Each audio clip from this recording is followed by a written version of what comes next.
हरे कृष्णा, राधे राधे।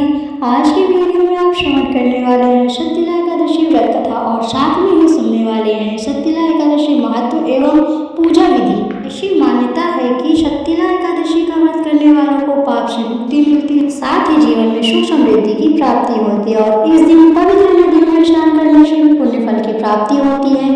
इस दिन तिल का दान और तिल से जुड़े उपाय करने का दोगुना लाभ मिलता है। हम आपको बताएंगे पूजा करने की विधि। सत्यला एकादशी व्रत की पूजा के लिए साधक को प्रातःकाल सबसे पहले तिल का उपटन लगाना चाहिए। इसके बाद तिल मिश्रित जल में थोड़ा सा गंगा जल मिलाकर स्नान करना चाहिए। यदि संभव हो तो विशेष रूप से गंगा स्नान कर इस पर्व का पुण्यकाल प्राप्त करना चाहिए। हिंदू मान्यता के अनुसार सत्यला एकादशी व्रत वाले दिन भगवान श्री विष्णु की विधि विधान से पूजा करते हुए तिल से बनी हुई वस्तुओं का भोग तुलसी दल के साथ लगाना चाहिए। उसे ब्राह्मणों को खिलाकर स्वयं भी ग्रहण करना चाहिए। सत्यला एकादशी व्रत में तिल के दान का बहुत ज्यादा महत्व माना गया है, इसलिए आप अपनी क्षमता के अनुसार तिल का दान अवश्य करें। सत्यला एकादशी व्रत कथा। हिंदू मान्यता के अनुसार एक ब्राह्मणी खूब पूजा पाठ किया करती थी, लेकिन वह धर्म कर्म करने के बाद कभी दान नहीं दिया करती थी।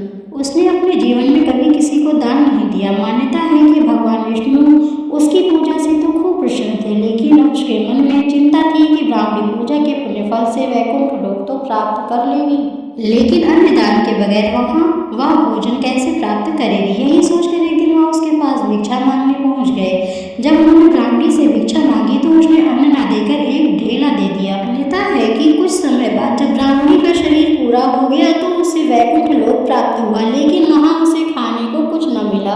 तो वह बहुत दुखी होकर श्री हरि के पास और इसका कारण पूछा।